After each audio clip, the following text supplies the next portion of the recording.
Get down there, down, go rebound like that, mother like that. Boogie, that's close, like she long threes. It's showtime at the show. I got 2 drops, 2 coaches, but the ball out, but the watch yourself. We teaching you the language of beats.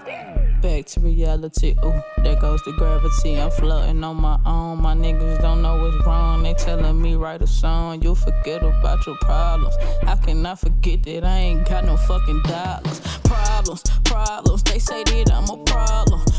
A monster, they say that I'm a monster. Harder than harder, they say that I go harder. Is all this on camera? Oh my God. Miracle, please don't show out. Okay. We ready? Oh, I'll be ready. Okay. I'm sorry. We are back. We are live back in the Penthouse. This is Penthouse Views, y'all. Welcome back. We have had a long hiatus, y'all, but it's for bittersweet reasons, and that's why we're here today. It is Breast Cancer Awareness Month, and I am a survivor along with Angel and LaShondra. And today we are going to discuss breast cancer awareness. The things that go on with breast cancer is so much of breast cancer going around, like in families and things like that. But we are survivors, and we are here to tell our stories and our testimonies to help the next lady or woman that's going through it, y'all. We are back. I'm so happy to be back. Penthouse Views is back by Krissi Be, y'all. This is just the beginning. I am so excited to be back, y'all. It's been a long time coming. I procrastinated, but God said you've been through something, so it's time to do something bigger. So we are here, we live, and we lit, and we got 2 beautiful women right here, as well as ourselves, y'all. We're going to get right into it. I do know that breast cancer affects all shades, colors. You can't get around breast cancer. It's not a race, it's not a size, it's nothing to do with nothing. So we're just gonna talk about some things that we all been through and just help inspire the next woman that's going through it. We want to let the ladies introduce themselves, starting with Angel. Hello everyone, my name is Angel and I am a breast cancer survivor, and I was diagnosed with breast cancer stage 2. My name is LaShondra. I am a survivor as well. I was diagnosed January 2020, and I'm here to tell my story. Yes. Okay, well, we're going to get into it. So the first question is, how did you find out, or when were you diagnosed with your breast cancer? Well, I went to my annual in 2017, and my doctor, she was checking, they do your boob exams and all of that. So she was, feeling around me, and she was like, have you been feeling like a lump in your breast? And I was like, I have, but I ain't really just, pay no attention to it, nothing like that. So she was like, well, lay back, let me feel on it to see, She said, I don't know, we just gonna, take it off and you get a biopsy to make sure everything is okay. And I was just like, okay. So she like, it may not be nothing but a cyst or something like this. I'm like, okay, well, go ahead, you got my honor to go ahead and, send it off. Right. So I sent it off. She sent it off and got me, I had an appointment to get a biopsy or whatever like that. Oh, it hurted so bad. Oh, the biopsies hurt. Yes. Did it hurt you too? Needle. That hurt so bad. And I had 2, so yeah. Mm-hmm. So they stick the needle in me or whatever like that. Had to wait like about 3 days or whatever like that. So, I'm thinking I'm in good spirit. I'm like, oh, okay, I'm good. Ain't nothing going on. Ain't no worry. It ain't no but a cyst. Right. So she called me. I was at work, and she was like, Miss Thomas, can you leave work or whatever? I was like, yeah. I was like, they can't tell you nothing on the phone. So I knew, I was like, it's something. Right. Because she asked me, could I come in? I said, well, yeah, I'm finna leave work right now, because I wanted to know. I just wanted to know what was going on. Your nerves had you. Yes. Yeah. Kind of anxious. My doctor was at River Oaks in Flowood or whatever. So I had an appointment with her. She told me to come on in. And I went to see my doctor, and she just sat there. And I'm like, okay, what's up? Right, let me know. We here now. Let's she looked at me, and my doctor, she been with me for so long, so she used to me, and she started crying. I'm like, what's wrong? Tell me what's wrong. And she was like, Angel, you have cancer. I was like, wait a minute, what? She said, you got breast cancer. I was like, I got so warm, y'all. I'm telling you. I was like, I need a minute. I need to step out. They was like, no, sit down. I was like, no. It's like my whole world around me. I know it. Went around and down, because you think of death. Yeah. That's automatically what you think about when you hear cancer. I'm like, oh my God, I'm gonna die. Right. what's finna go on? I'm not used to being sick. I've never been sick. Right. Not since a cold or something like that. But this is like not major. This is a illness. life-changing Right. thing that's finna go on in my life. So, Right. you know, that was it was something I had to take in. Right. That's how I found out. Okay, LaShondra, how did you find out? Mine is a little different. Okay. I always say I knew before I knew. Oh, because I didn't know. I didn't have any symptoms. I was never sick. Mm-hmm. You know, I did everything that was supposed to be right. I worked out, I exercised. So in my mind, I was doing everything right, like what I was supposed to do. I had my second mammogram. He said he wanted me to come back in and do another mammogram. So I'm like, okay. He called me on December 30th and was like, he saw something concerning. So I panicked. And he was like, come in, let's do an ultrasound. I go and do an ultrasound, and she was focusing on this one area. She was like, I'm going to do all your breasts, but, you know, she told me that, but at the same time, she was focusing on one area. Then he told me I need to do a biopsy. So I go to my biopsy, lay on that table, lift my arm up, and the radiologist came in, I believe that's what she was. And she put her hand on it, and she said, Ms. Walker, it's cancer. So you didn't have to go through tests. She automatically felt it and said it was. Before the biopsy, she told me it was cancer. You, okay. Are you serious? So you didn't even have, but you did. So mine wasn't in the normal area where you Right. would think. Oh, okay. Mine was here. Oh, on the side. Okay. Got you. So where was yours? Mine was like up under my right breast, like right here. Under your, down from your nipple. Okay. That's kind of where mine was. I found out what it was. I would have to tell the doctors like where it was because nobody could find it. Oh wow. Did it move? I mean, because you know sometimes they say it moves, like the not. It's an area you would never think it would be because with breast cancer they say it's right around that nipple. Yeah. Right. Sore? 'Cause mine's no, sore. never. Mine was tender. Yeah. So she told me it was cancer. Then she did the biopsy. I didn't get the call to come in. I got the call over the phone like, you have cancer. Wow. Oh, wait a minute. But with her, she No, said, for real. It's not fun. I'm not laughing, but like, what the? They supposed to wait. No, You know, for she real. could've passed out at home. Right. You know, but I was at work. oh, Jesus. And one thing she said was, she said, Ms. Walker, she called it with the results. She was like, Ms. Walker, you got a second? And I was like, no. And she said, I'm going to give you a second. So I run downstairs somewhere by myself. And then I said, I'm ready. And she was like, Ms. Walker, it's cancer. Wow, to even like just to touch and feel. I guess she knew, Yeah, she like, cause knew. I had 2 biopsies. Yeah. Like, I had to get a biopsy. really? Wow. So what? What hospital? I mean, what doctor? I you at was through UMC? Okay. Are What you stage was you? Stage 2. Okay. stage 2? Also. What's your 2. stage? What stage was you, Krissi? 2B. Okay. So when I found out, when I was diagnosed, I went in just for my mammogram when I turned 35, because you know they say, well, you're supposed to get them at 40, but because my insurance allowed me to go at 35, it's like, Miss Burrell, you allowed to get your mammogram. Bam, I go in, y'all can check my titties, you know what I'm saying? Because ain't nothing wrong. I do my little self-exams. Right. Girl, I went to that doctor, and at first she was like, it's a cyst, and that cyst has been there, it's benign. I'm like, okay. And then it's like, we see calcifications. Did y'all see that word, hear that word, calcification? I had a lot of it. Dense tissue. Dense tissue. And I heard is about what that. Okay, I had dense tissue, dense tissue in both of them. Okay, so she was like, well, we're going to send you over and get you a mammogram. We're going to do you another mammogram. So bam, in 6 months, we're going to do a follow-up. I went home and I was like, do I still supposed to feel this pain from the machine? And she was like, no, it's been a while. You shouldn't feel pain. But I had been feeling shooting pains in my breast like years before. Oh. I'm thinking it's just hormones. So I'm like, okay, this is just hormones and my cycle come on, you know. Yeah. Okay, y'all. I went to the doctor. No, I waited and did my 6 months checkup. So they did all that. So I knew it was something when they told me to go back to get an ultrasound. And I was like, ultrasound? So the whole time the lady doing the ultrasound, she feeling, you know, they had this look, but they can't tell you. Right. So she feeling, I'm like, okay, Miss Ma'am, what is it? Right. And so she was like, well, you know, we can't tell you, but we're going to let the doctor send you somewhere else to get some more work done. And I'm like, all right, it's cool. It ain't nothing. But mind you, let me tell you how I found it, though. I was laying on the couch, and my dog jumped on my breast.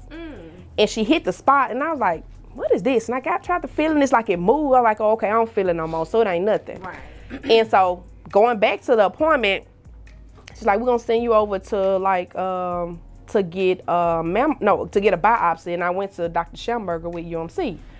I had another mammogram, so they squeezed my breast again. Had the biopsy. The lady called me back. This is no lie, I'll never forget. I had the Champagne Visions event. She called me back after the event and said, well, Miss Burrell, it's stage 0. It's stage 0 DCIS. So that means it's not coming out of the duct. It's still right there, so it's not invasive. So you won't have to do chemo. You'll just have to pop it out. You can do a lumpectomy, go on. They sent me to Dr. Lay. Dr. Lay said, yeah, he the best. Dr. Lay, he's the best. He is the best. He said, well, I don't know if it was the machine that I saw, but something is coming out of that part. So I'm like, all right. He's like, well, come in and do another biopsy. So mind you, they said stage 0, no chemo, no nothing. So I'm thinking, all right, if I do have it, they just remove it. I get a little lift and I go on. Go to Dr. Lay. He do another biopsy, so that means I had it twice, 2 mammograms, 2 biopsies. He called me one day at work. Miss Burrell, I just want to let you know, and he kind of swift because he know his stuff, so he just kind of talking. He's like, well, I just want to let you know you got stage 2B triple negative breast cancer. I fell to the floor. I'm like, what is this? Like, I was like, it went from stage 0. Right. He said that thing that I saw was the cancer coming out of the part. Wow. So now it's invasive. So now it's chemo. It's everything. And like when I tell you, my coworker was there and I fell in her arms, just cried because I'm like, I was eating right. I'm the only somebody in my family that was working out. I was on somebody like trying to watch what I eat. I don't, do a lot of stuff. And it's like it happened. So that's kind of how I found out. And it just all happened at one time. Like, it was so fast, and I'm like, it went from 0 to stage 2B. And he was like, we got to do chemo immediately. So chemo. Yeah. How did you have to do chemo? Yes. I had 5 different medicines I had to do. Really? Yes. I had at 5. One time, At one time. I went like every 2 weeks. I went. And they'll have it in the, the little... The IV? Yeah, the IV. The little drip. They had 5 different medicines, y'all. I had to take 5. And it was 30 minutes each medicine. I remember one time they had to rush in there because the medicine moving fast and it'll get warm in your body. Yep. And I said, make you sick too. too. The doctors had to run in there or whatever like that. But it makes you tired. It makes you so tired. But one thing I can say, my testimony, I wasn't sick. I just was tired. I still worked. I didn't have energy when I was there. When I left sports, when I went home and laid down, because it exhausts you. Right. It really do. But I've had 5. How many did you all have? I did 6 rounds of chemotherapy and 11 rounds of immunotherapy. Oh, wow. Really? So the immunotherapy, I was going to tell me about that. The type of cancer I had was invasive ductal carcinoma. Carcinoma, So mine went through the milk ducts and went to my lymph nodes. Oh, you had that one. They had to remove my lymph nodes. Yeah. So, am I right? It's a specific treatment they have for my cancer. My cancer was the cancer to have, is what I was told. Okay. So those 11 rounds of that immunotherapy, I could do like I would go leave work, go get it, and go back to work. So that's how simple it was. But those 6 rounds, those first 6 rounds, took me out. Listen, I'm telling you, I don't wish that on my. I tell anybody to this day, and my people know, like that chemo is the devil. It is. Did you have to get a port? I had a port. I just got mine removed. You got. I'm getting mine removed in January. Yay! I know you excited. I just got tired of feeling it, and I'm gonna tell you how God worked. Every time it was time for something to be over, like when it was time for me to be done with my chemo, my port started working. They would jug and move. It wouldn't start working. I said, okay, it's time to be done. When it was time for my port to come out, it started hurting. So I'm like, it's time to go. It's time to go. Like God said, it's time to be done with this. So I had to get it removed because it started, when they took it out, they said that the port was growing in my skin. That's why I was hurting. Yes, it was hurting so bad. Mine did the same thing, and they had to end up putting it in my arm, and I had scars like all over my arm. Are you serious? So they moved it from here. I had to go to surgery 3 times with my port. With your port? Yes. Yes, so they had to put me to sleep 3 times, y'all. Then put it in my arm because it kept in and out. Yeah. My port has been so good to me. See, it worked. Like some people say they have that port still, like to this day, like 25 years later. They say, no, get that out of me. I don't want it. I can't, you know. Deal with it. Yeah, it was different. So I didn't like the feeling. So you did how many rounds of chemo and 6 and 11. Okay. 6 rounds of chemo, 11 rounds of immunotherapy. I had to do radiation. I did 7 weeks of radiation. Really? Yes. They said the radiation was a breeze compared to chemo. What is like? It is nothing like nothing. They said it. I wasn't sick. I wasn't tired. Wow. I wasn't anything. Yeah.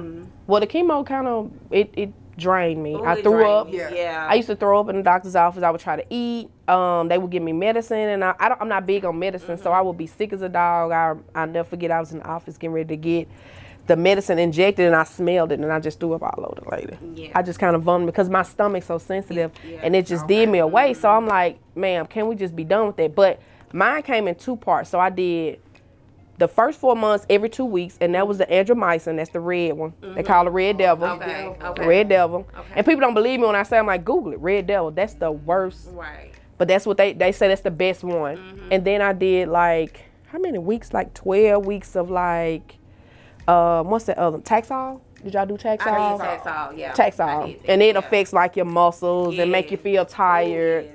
But y'all, that chemo is that. Like, I did all of them except for one treatment, and I told my sister, rest in peace to Kayla. I told my sister, I was like, Kayla, if I take another chemo treatment, I feel like I'm gonna die.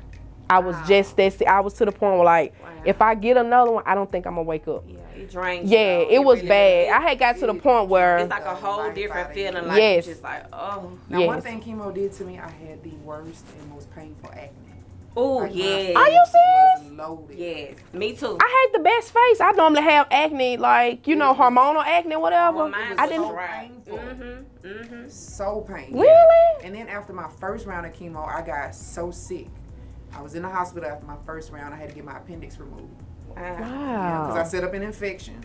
And they were about to release me. They were, oh, you're good to go. And I was like, I'm still hurt. Something hurting. Yeah. So they gave me a CT and was like, well, Miss Walker, it's your appendix. And then I had to go into emergency surgery before it ruptured. Girl, I had no idea. Like, it's so much. Like, you just don't realize, like, I tell anybody, like, they think, oh, chemo, yeah, you'll be fine, this and that. Like, you lose your hair. Yes. Your skin changes. Yes. You're emotional. Like, I'm a crybaby now. I used to be tough. Like, I ain't cried, no tears. Now I cry. I've been crying all day just to get started with this. Yes. Any little thing. Nauseous. Did y'all have mouth sores? I had mouth sores. I didn't have mouth sores. Mouth sores bad till like 1 or 2 days I couldn't eat at all. And now I'm gonna be honest, it ain't stopped me from eating. I ate the whole time. I only lost 10 pounds. Yeah, I didn't lose my appetite at all. I ate the whole time. My taste bud changed, so I had to force myself to eat because I was like, I know I don't need to lose weight. Yeah. So I literally forced myself, and food taste is so hard. Oh, I'm talking about metal. Ooh. You taste metal. You taste the salty. It's too salty or it's not salty enough. It was just a lot. And let me see. What other side effects did you deal with? Like hot flashes. Hot flashes. flashes. I had a lot of hot flashes. Me too. Yes. Took me out. Do y'all still deal with hot flashes? Because I still be hot. Yes. Y'all still be hot. I take medicine for it and still be flashy. See, I'm still on tamoxifen, and she told me. I take tamoxifen too. Yeah. I don't. Yeah. So okay, let's bag up. What kind of breast cancer did you have? HER2 positive. Okay. I was triple positive. Really? Oh my God. So I was triple negative. So you opposite of me, triple positive. Oh my God. And they can't tell you where. How does it happen? Did you have a family history to anybody? I did. I was genetic. You did. Mine was genetic. That's why they told me, Angel, get them cut off because you don't. It's gonna come back. So I said, just cut them off. I had my first one. In your family? I still decided to get mine removed. Yeah. Yeah, me too. I got mine removed. Was yours genetic? After I went through everything, I found out my dad's sister passed from it. Because I kept telling Dr. Lass, said, nobody on my mom's side, nobody has breast cancer. Now, like, I've had family members die of cancer, in the past, but breast cancer, nobody had it. But I found out my aunt, she did have it. Right. But when I took the BRCA, did y'all take the BRCA test? I didn't test positive. I was negative for the gene. Okay. So I'm like, where did it come from? I don't know. I still question to this day, like, how, people say deodorant, people say people say everything. You just never know, but I really feel like it's the food. It's the food. I do. I think it's the food. So common now. Yeah. Because it's now everybody, like, after I found out, oh my goodness, the women. Yeah. When I put it on Facebook, like, so many people like inbox me, I know this person, or I'm going through it, but I'm just not ready to talk about it. So it's just like, you can't get around it. You could be the healthiest. Like you said, you was working out, you was healthy. I had stopped eating like pork and beef and all of it. And all of a sudden, I'm like, where did this come from? So you can't get around it. So we don't know where it come from, but I think it's food. And that's why I tell young women, all that's around me, it's important to get your annual. Because what if I didn't go get my annual? You would have spread it all over my body. I wouldn't be sitting here to this day. So ladies, young ladies, go get your mammogram. If you don't, it'll spread all over your body and you'll be at stage 4 before you know it. Yep. Luckily we caught ours when we did, because that's what I said. Please listen to us. Please. That's what I said. Okay, what's the most question you're asked regarding breast cancer and like, you know, dealing with it now and like, you know, before in the past? What's the most question people ask you about it like? One thing I think of is what was it like is what I'm thinking of. Yeah. What was it like? Yeah. They ask me the same thing. Well, how did you feel? Yeah. Like I feel like shit. Yeah, like being real, I feel like crap. I'm being real. I did not. Your skin changed, your hair is gone. Like, it just take everything about a woman. It take that away. Yeah, you don't have no hair. You don't have. I didn't have hair anywhere. When I tell you baby, shave. No. For what? Where? How? Because there's no hair. Like, you know. My second chemo, I was just in the mirror. Then my mama, here she comes, telling me, I want you to look at this girl on the news. And she was so depressed. And I said, Mama, I don't want to see that. Exactly. She was so depressed. I don't want to see that. I got so angry with my mama. I didn't mean to get angry with my mama. Like, Mama, I don't want to see that. Because it take you back. I want to go through different. I want to see positive. She's like, baby, I'm so sorry. I didn't know she was going to react. I just didn't want to see it. But I was in the mirror. I'm just combing my hair. It just started just coming out. That's it. Now. I did it. Mine came out like a pull a cap off. Oh, man. Like that. That's a whole That's a different field. Oh, that's a different kind of feeling. Hair, you got hair. Baby. We were talking about it before we started, but I got a haircut the day before my chemo so you kind of beat it. I didn't think I could handle seeing it come out. Really? Yeah. Somebody told me to do that, but by that time I was just like, you know what? I'm gonna try to go on. My hair had just started growing, and I laid down on a bed, and I got up, and like a whole chunk of hair was laying there. Wow. That's just out of sleep. So me rolling around in sleep like a whole block. And when I went to the mirror to comb it, it just started coming. Just came out like you pull a hat off your head, and I was just like, it's real now. That's what my mom told me. Just let them cut it off, baby. Yeah. So, and I still didn't get mine cut off right away. I just kind of I got a haircut and cut it cried. down. For real? Yeah, me too. I threw a temperature. I like broke everything. I cried, but I was just like, I guess I was bracing myself because the doctor told me, she was like, your hair is going to come out. And I was kind of bracing for that. Like, you know, you're not yourself. You're like, how am I supposed to deal with being bald headed? Yeah. What I'm supposed to say to people? Yeah, because they gonna look, they gonna stare, they want to know. You know, it's just a lot to deal with. It's definitely a lot. And I kind of struggle with looking in the mirror myself. Because I'm like, who is that person? Oh, it's I don't know her. I'm telling you, it was so different looking at yourself. You like. I did not feel like myself. I cried a lot. I did too.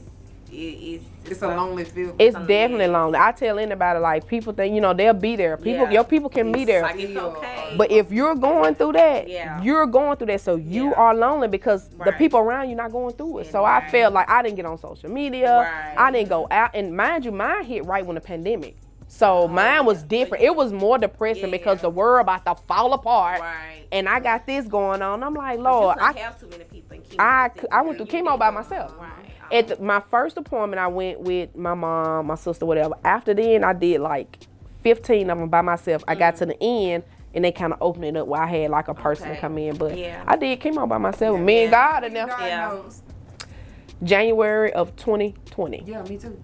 Are you serious? January 7th. Yep. Wow. I was like 2 weeks. I was like the 28th. Okay. So yeah, like round up at that time, and it was just so depressing because I'm like, God, why me? And then you have to, I think going through cancer, I tell anybody like cancer is 10% physical and 90% mental. Mentally, exactly. If your mind not strong, cancer will defeat you. Cancer will take you out. You know, and I'm not saying this because now I'm stronger, but back then I was broke. My people know I was broke down. I didn't. Cause I'm used to being the strong one, but that's a different kind of strength you gotta find. Like, and independent. Yeah, like I was just like. I had to learn how to depend on people. Me too. And I'm not the one to be like, well, can you bring me water? Cause you know the pandemic hit, so everybody need. I couldn't go in the stores. Oh wow. Cause your immune system, so you kind of gotta stay put. I couldn't really be around people, and it was depressing. And I caught COVID twice. Yeah. While going through that.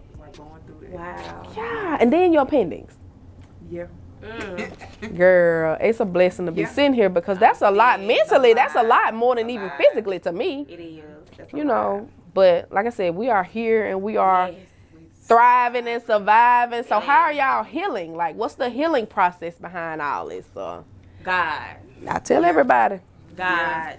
You ain't got God going through that, baby, you're going to be in trouble. Because when I found out, I said, Mama, I got to go talk to God. I cried out to God. Oh, baby. And he spoke to me, and it's still, I'm still not doing what he want me to do. He really want me to speak, and I haven't been spoken like he want me to. I started around writing a book. I have been distracted. You know, we been, everybody go through things. Oh, yeah, you know? for sure. And I have got distracted, and I need to get back on it. And thanks to Krissi, she invited me to this. I'm glad, y'all. So yes. my testimony for sure. I was like, this going to help. This is not for me. know. This is for somebody that's going through that don't know what to do. Right. Because you go in those doctor's office and you don't know what questions to ask. You don't know what to say. You just sitting there waiting on the news to say, this is what we finna do, or this is what you have. So it's like, it's tough. So I just feel like this is helping somebody, because right now, today, somebody probably got diagnosed with breast cancer. Exactly. You feel what I'm saying? So it's a beautiful nightmare in a way, because I found myself, I learned to depend on others. I learned to open up to, like, even my friends, family, and stop trying to be so independent. And, you know, be dependent, because people are put in your life for a reason. And then you got some people that you would think that will support and don't. You know, it's a lot of people that you like, oh, they will be there, and they don't be there. But I had one of my other mentors, she's a survivor too. She told me, she said, baby, you can't worry about that. She said, it's you and God, walk with God. And she told me, she said, you better not cry. Not one other time, because when I called her, I was crying. I didn't know what to do. She said, you better not cry another tear. She said, when you go in those doctor's office, don't let them tell you what you got. Tell them, when they asked me about radiation, she said, if you don't want to do radiation, tell them you're not doing radiation. I told her, I said, I don't want to do radiation. I didn't do radiation.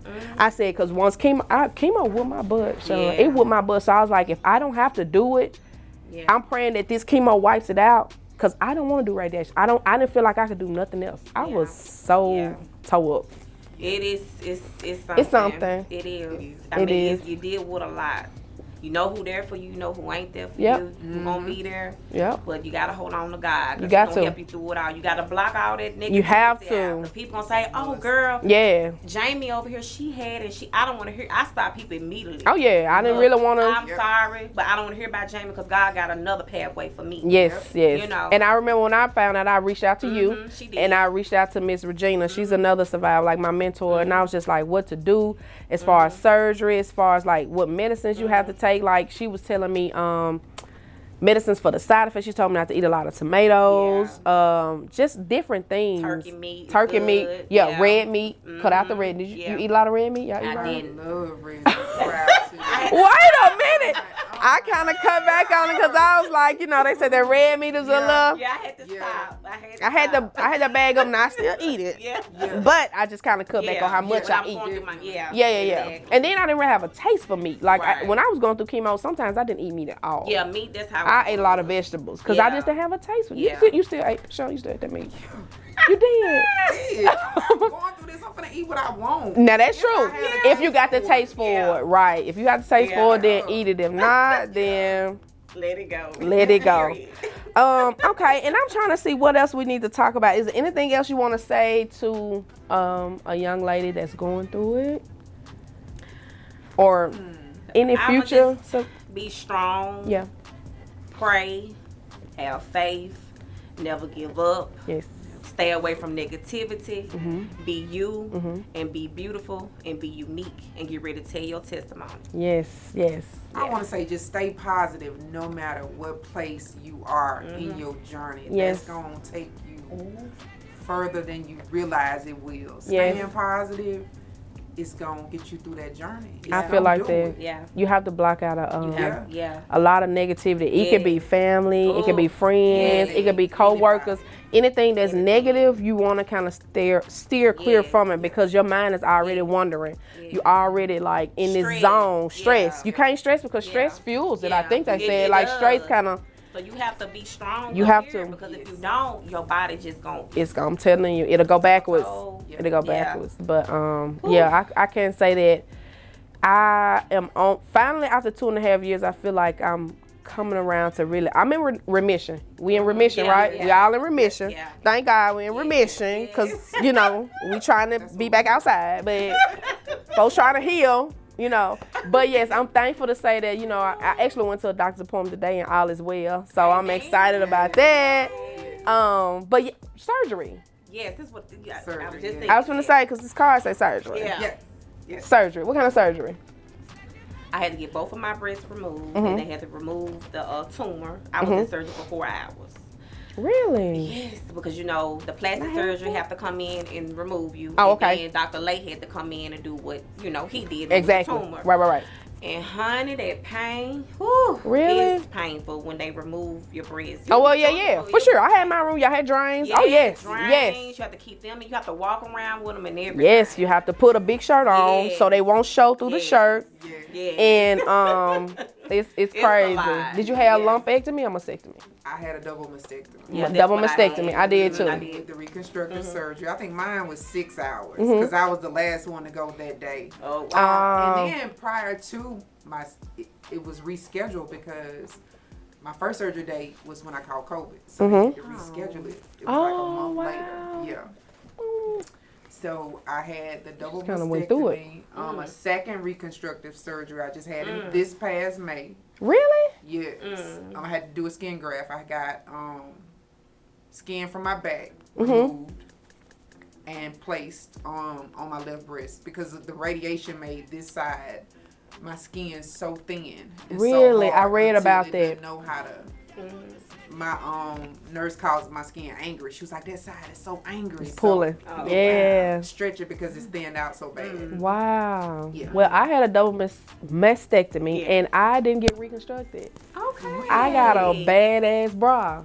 I am not reconstructed yet. I promise y'all. Krissi, girl, you look good. I'm not. My people know I do not. I do not have titties.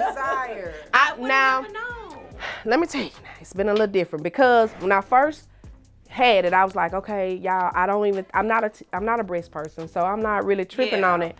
But then as you go through it and once you have the surgery, you're like, oh man, you know, I feel away, you know. Yeah. But right now, once I got my bra, and got my forms or whatever, it made me feel better because at first I felt off balance. Right. So once I got the bra, like I feel like I'm sitting here like it's me. You know, it's me. You know what I'm saying? And my people, they be like, Chris, you look so good. And I be like, girl, I be trying. Cause you know, sometimes I don't be feeling it. But yeah, I'm not reconstructed right now.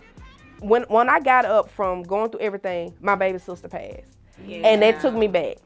Rest in peace, long little Kayla. So she took care of me through everything. So when I got back up, I was like, you know, I had been down so long, I ain't gonna cry. I had been down so long, I was just like, I don't wanna lay back down and do surgery. I'm not ready to sit down because I had been through so much surgery, chemo, then losing my sister. I'm like, you know, it's just too much trauma on me right now.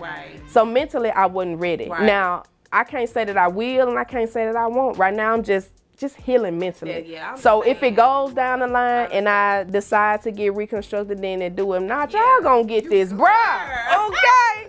Because I thank you. Y'all do too. But yeah, I was nervous about telling that, but I said, no, I need to tell somebody because when you go in that doctor's office, you don't know what you want to do. Exactly. And we all had 3 different kinds of surgeries. You feel what I'm saying? Well, as far as reconstruction, like. So I'm like, you may go in there like, I'm not ready, I want to do delayed, and that's cool. You don't have to go in there and get reconstructed, or you may want to have it as soon as you're done, and it's fine. There's no right or wrong answer. So yeah, that's it. I am here, honey. Double mastectomy, me, okay? She look good. Thank you. We all look good, and I just feel like it's a blessing to be here to tell somebody. When I look back at it, I said, why me? And then I said, why not me? Because somebody is not as strong as we are. You know, so I give kudos to us for being here. And there's so many women like, this is just the beginning of, you know, the stories for survivors. Titty talk is what I call it, you know, because it's all about healing and going through it and being strong. And you got to do it yourself. It's nothing your mom can do for you. It's nothing a man can do for you. It's nothing your pastor can do for you. They will support you, but that's a walk with God that you got to do yourself. And I'm so thankful to God. I tell God all the time, like, God, just thank you, because this could have went a whole nother way. You know what I'm saying? With triple negative breast cancer, that's the one that's the hardest to treat. So, you know, we here. Don't be scared to get them cut off, because you can get some more. Exactly. I always get some more. Bam. I had the option of keeping my breasts. Yeah, I did had too. the option, but I was like, no. No. Yeah. No. I said, I'm not finna be tricked because I don't want to do this chemo no more. Chemo again, is what I thought. That's me. I was like, that's my decision. I'm not doing chemo. I'm done with it. Just cut it off, Lord. Hey, let me tell you, before I went to surgery that night, I was in the shower and I was crying, and my baby sister heard me and she's like, why are you there crying? And I was like, because tomorrow I'll be different for the rest of my life. That's what I'm thinking the rest of my life. When I walked out of that shower and went to my book, the book said, you are beautifully and wonderfully made. I don't know exactly what verse it was, but it's so, and I was like, okay, God, you got me. So I'm just finna go and I'm finna trust you. And like I said, if I decide to down the line, I will. If not, you still beautiful. Still beautiful. Yes, ma'am. And I'ma still, y'all see me, I'ma strut. Okay? I am gonna strut, but we all strut. And I met these ladies. We know each other through a mutual friend. Yeah. And I know her from the breast cancer awareness events and stuff like that. So we're all like a sisterhood, and I'm so glad to have met y'all. Thank you for having us, Krissi. Oh, really? I enjoyed it. And y'all, we have more to come with the survivors, but I thank these ladies, Angel and LaShondra, for coming on today. I will say that it's okay if you go to the office and you get a diagnosis. It's not death. It's not the end of the world. No. It's a new beginning. Right. But your mental has to be stronger than your physical. If you go into it and you are like weak, and you got to call on God, get you a support group, a team of people that's really there for you genuinely, and just make sure you cover like that. But most definitely keep God first, and you're going to be all right. And don't worry about like surgery and all that. When the time has come, you'll know what you need to do. And don't let somebody else persuade you, because that's the decision you'll have to live with the rest of your life. That's right. So make sure it's all you. Don't let a friend say, oh girl, you should do this now, because they're not going through it. Exactly. So, let it all be you. Keep God first and stay beautiful. Like we are a testament of like God's grace and mercy. I ain't gonna preach up in here today because I can, but no, I just want to let people know that, you keep God first, you'll make it through anything. Yes. Anything else y'all want to say? Ladies, have a positive mind frame. Keep it going. Be strong. Let the negative go. These shoes I walk in, I might sit here, but it's not easy. And I'm still going through things, but it's by the grace of God that I held my head up high and I keep going. Yes. And I keep praying and have faith. Ladies, have faith. And if you have any questions, I'm sure Chris will give you all. Oh, yeah. Y'all can reach out to all of us. To have faith, ladies. Yes.